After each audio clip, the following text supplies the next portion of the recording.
નમસ્કાર મિત્રો, દેશ અને દુનિયાના સુપરફાસ્ટ સમાચારમાં તમારું સ્વાગત છે। ડાયમંડ બુર્સને ધમધમતું કરવા માટે હર્ષ સંઘવીની અધ્યક્ષતામાં બેઠક મળી। ડાયમંડ બુર્સને ધમધમતું કરવા ગૃહમંત્રી હર્ષ સંઘવીની અધ્યક્ષતામાં બેઠક મળી હતી। પહેલીવાર માત્ર જૈન વેપારીઓ સાથે મિટિંગ થઈ। મૈદરપુરાના તમામ વેપારીઓ 21 જાન્યુઆરી 2026 સુધીમાં બુર્સમાં શિફ્ટ થઈને ફર્નિચરનું કામ શરૂ કરવાનો નિર્ણય લેવામાં આવ્યો છે। ઉદ્ઘાટનના 19 મહિના પછી પણ માત્ર 100 ઓફિસો કાર્યરત થઈ છે। હવે મંગળવારે જૈન અને સૌરાષ્ટ્ર વેપારીઓની સંયુક્ત બેઠક મળવાની છે। મિત્રો, અન્ય મહત્વના સમાચારની વાત કરીએ તો બેંકનું કામ ઓગસ્ટ મહિના ઉપર ન છોડતા આરબીઆઈ દ્વારા જારી કરાયેલા બેંક રજા કેલેન્ડર મુજબ ઓગસ્ટમાં લગભગ અડધા મહિના માટે બેંકો બંધ રહી શકે છે। આ રજાઓ બધા રાજ્યોમાં સમાન હોતી નથી। તહેવારોને લઈને ટેંગડોન્ડ લો રૂમ ફાટ, રક્ષાબંધન, ઝુલન પૂર્ણિમા, સ્વતંત્રતા દિવસ સહિત અનેક તહેવારોને કારણે રજાઓ રહેવાની છે। લગભગ અલગ અલગ રાજ્યમાં રજાઓ અલગ અલગ હોય છે। મિત્રો, અન્ય મહત્વના સમાચારની વાત કરીએ તો એર ઇન્ડિયાને સરકારની સ્પષ્ટ ચેતવણી। અમદાવાદ વિમાન દુર્ઘટના બાદ સરકાર કડક વલણ અપનાવી રહી છે। ટાટા સન્સ અને એર ઇન્ડિયાના ચેરમેન સાથેની બેઠકમાં સરકારે સલામતી ઉપર સીધી અસર કરતા વિભાગોમાં બેકસીટ ડ્રાઇવિંગ કલ્ચરનો અંત લાવવા માટે અને સીટ પર બેઠેલા વ્યક્તિને નિર્ણય લેવાની સત્તા આપવાનો નિર્દેશ આપ્યો છે, કેમ કે ઘણા કિસ્સાઓમાં કોઈ બીજો નિર્ણય લઈ શક્યો હોય છે જ્યારે કોઈ બીજું સીટ ઉપર બેઠેલું હોય છે। આ સિસ્ટમ અત્યંત ખતરનાક છે અને તેને નાબૂદ કરવી જોઈએ। મિત્રો, અન્ય મહત્વના સમાચારની વાત કરીએ તો વરસાદના પાણીમાં વાહનો તણાયા। રાજ્યમાં મેઘરાજાની જોરદાર બેટિંગ જોવા મળી, જેમાં બનાસકાંઠા, પાટણમાં મેઘરાજાએ ધબધબાટી બોલાવી। આ સિવાય મહેસાણામાં પણ અનેક જગ્યાએ વરસાદ વરસ્યો। વરસાદી પાણીમાં અંડરબ્રિજ કે કોઝવેમાં ફસાયા હતા વાહનો અને તણાયા હોવાની પણ ઘટના સામે આવી છે। ખેરાલુ અંડરપાસમાં કાર ફસાઈ, લાલાવાડા કોઝવેમાં કાર તણાઈ અને સતલાસણામાં ટ્રેક્ટર તણાયું હતું। સદનસીબે કોઈ જાનહાનિ થઈ નથી। મિત્રો, અન્ય મહત્વના સમાચારની વાત કરીએ તો તળાવ ફાટતા ગામમાં ફરી વળ્યા પાણી। બનાસકાંઠાને મેઘરાજાએ ગમરોડ્યું છે। વરસાદને કારણે ભારે જળબંબાકાર જેવી પરિસ્થિતિનું નિર્માણ થયું છે। વડગામના માનપુરા ગામે તળાવ ફાટી જતા પાણી ગામમાં ફરી વળ્યું હતું। ખેતરોમાં બેટમાં ફેરવાઈ ગયા। વડગામ તાલુકામાં 7 ઇંચ જેટલો ભારે વરસાદ પડ્યો। છાપીમાં પણ ઠેર ઠેર જગ્યાએ પાણી ભરાઈ ગયા। છાપી હાઈવે ગામ તરફ જતા રસ્તાઓ પર પાણી ફરતા વાહન ચાલકોને ભારે હાલાકીનો સામનો કરવાનો વારો આવ્યો છે। વરસાદમાં એક મકાન પણ પડી ગયું છે। મિત્રો, અન્ય મહત્વના સમાચારની વાત કરીએ તો ઓગસ્ટ મહિનો કેમ ખાસ છે તેવું પીએમ મોદીએ જણાવ્યું છે। પીએમ મોદીએ મન કી બાતમાં કહ્યું છે કે ઓગસ્ટ મહિનો ક્રાંતિનો મહિનો છે। 1 ઓગસ્ટ લોકમાન્ય બાલ ગંગાધરની પુણ્યતિથિ છે। 8 ઓગસ્ટ ગાંધીજીના નેતૃત્વમાં ભારત છોડો ચળવળની શરૂઆત થઈ। 15 ઓગસ્ટને સ્વતંત્રતા દિવસ તરીકે ઉજવવામાં આવે છે। જો કે ભાગલાની પીડા પણ સ્વતંત્રતાની સાથે સંકળાયેલી છે, તેથી 14 ઓગસ્ટને ભાગલા દિવસ તરીકે ઉજવવામાં આવે છે। 7 ઓગસ્ટના રોજ નેશનલ હેન્ડલૂમ ડેને પણ 10 વર્ષ પૂર્ણ થઈ ચૂક્યા છે।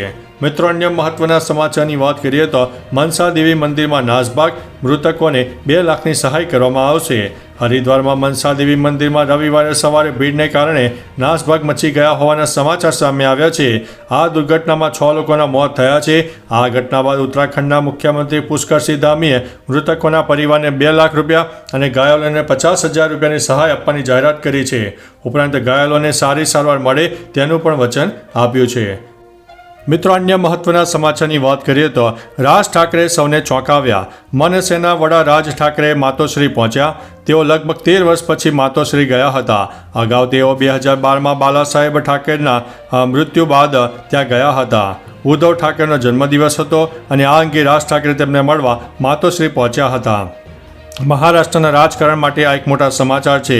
આ બેઠક બંને ભાઈઓ વચ્ચેના રાજકીય સંબંધોને મજબૂત બનાવે તેવું લાગે છે। આનાથી એકનાથ શિંદેની પાર્ટીને નુકસાન થઈ શકે છે। મિત્રો, અન્ય મહત્વના સમાચારની વાત કરીએ તો સાબરકાંઠામાં વરસાદનું જોર। શનિવારે રાત્રે વિરામ બાદ સવારે સાબરકાંઠા જિલ્લામાં ભારે વરસાદ પડ્યો। છેલ્લા 24 કલાકમાં સમગ્ર જિલ્લામાં વરસાદ નોંધાયો। તલોદમાં સૌથી વધુ 5 ઇંચ, પ્રાંતિજમાં 4 ઇંચ, હિંમતનગરમાં 2.25 ઇંચ અને ખેડબ્રહ્મામાં 1.25 ઇંચ વરસાદ પડ્યો। સવારે 4 થી 6 કલાક દરમિયાન ખેડબ્રહ્મા, વિજયનગર, વડાલી અને ઈડર તાલુકામાં વરસાદનું જોર જોવા મળ્યું હતું। મિત્રો, અન્ય મહત્વના સમાચારની વાત કરીએ તો કમલા હેરિસ પર કેસ ચલાવવો જોઈએ અને ભડક્યા છે ટ્રમ્પ। અમેરિકાના રાષ્ટ્રપતિ ડોનાલ્ડ ટ્રમ્પે ફરી એકવાર રાજકીય વર્તુળોમાં હલચલ મચાવી દીધી છે. આ વખતે તેમના નિશાના ઉપર ઉપરાષ્ટ્રપતિ કમલા હેરિસ અને ઘણી સેલિબ્રિટી છે. ટ્રમ્પે આરોપ લગાવ્યો છે કે કમલા હેરિસ અને ડેમોક્રેટિક પાર્ટીએ 2024ની રાષ્ટ્રપતિ ચૂંટણી દરમિયાન પ્રચાર માટે પ્રખ્યાત સ્ટાર્સને લાખો ડોલર ચૂકવ્યા હતા. તેમણે તેને સંપૂર્ણપણે ગેરકાયદેસર ગણાવ્યું છે અને કેસ ચલાવવાની માંગ કરી છે. મિત્રો, અન્ય મહત્વના સમાચારની વાત કરીએ તો વિદેશ મોકલવાના બહાને 22 લાખની છેતરપિંડી. અમદાવાદના ઓઢવમાં રહેતા 26 વર્ષીય જિગ્નેશ શાહ છેતરપિંડીનો ભોગ બન્યા છે.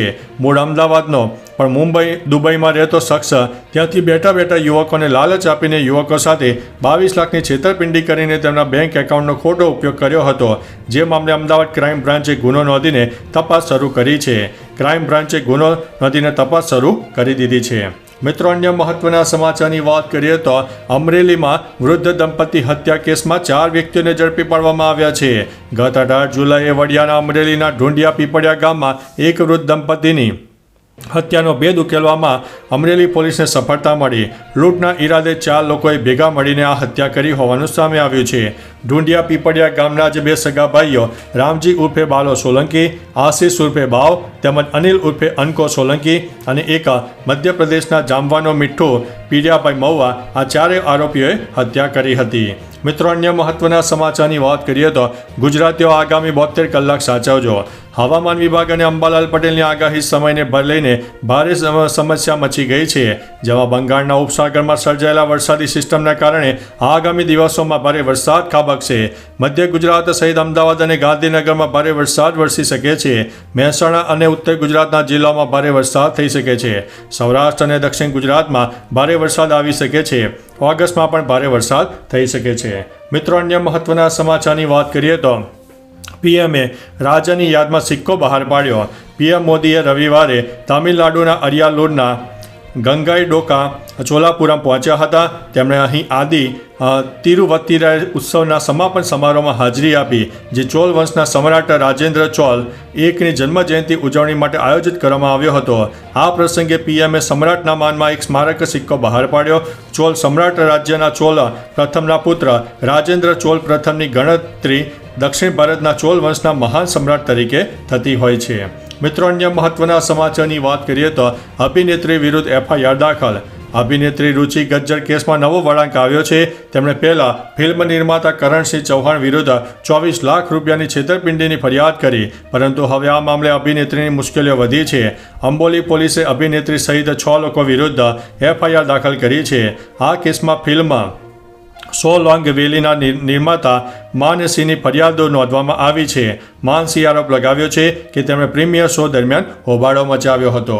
તો ચાલો મિત્રો, ફરીથી દેશ અને દુનિયાના સુપરફાસ્ટ સમાચાર લઈને મળતા રહીશો. ત્યાં સુધી અમને રજા આપશો. નમસ્તે.